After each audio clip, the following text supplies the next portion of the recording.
ಭಾರತದ ಸಂವಿಧಾನದಲ್ಲಿ ಎಷ್ಟು ಮೂಲಭೂತ ಹಕ್ಕುಗಳಿವೆ ಅಂತ ಇದೆ ಸ್ನೇಹಿತರೆ.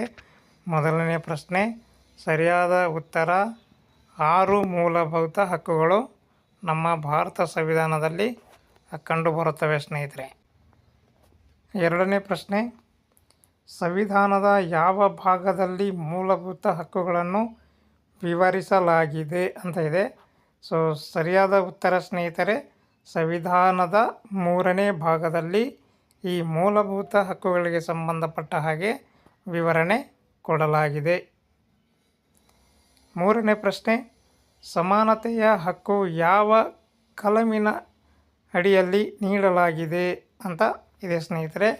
ಸೊ ಇದಕ್ಕೆ ಸರಿಯಾದ ಉತ್ತರ ಕಲಂ 12ರಿಂದ 18 ಅಂತ ಇದು ಸರಿಯಾದ ಉತ್ತರ. ನಾಲ್ಕನೇ ಪ್ರಶ್ನೆ ಕಲಂ 21 ಯಾವ ಹಕ್ಕಿಗೆ ಸಂಬಂಧಿಸಿದೆ ಅಂತ ಇದೆ. ಸೊ ಇದಕ್ಕೆ ಸರಿಯಾದ ಉತ್ತರ 21ನೇ ಕಲಮು ಜೀವನ ಮತ್ತು ವೈಯಕ್ತಿಕ ಸ್ವಾತಂತ್ರ್ಯ ಹಕ್ಕಿಗೆ ಸಂಬಂಧಪಟ್ಟಿದೆ. ಹಾಗೆಯೇ ಮುಂದಿನ ಪ್ರಶ್ನೆ ಶೋಷಣೆಯಿಂದ ಮುಕ್ತಿಯ ಹಕ್ಕು ಯಾವ ಕಲಮಿನಲ್ಲಿ ಇದೆ ಅಂತ ಇದೆ ಸ್ನೇಹಿತರೆ. ಸೊ ಸರಿಯಾದ ಉತ್ತರ ಕಲಂ 23. ಸೊ ಇಲ್ಲಿ ಕಲಮೆ ಅಂತ ಇದೆ.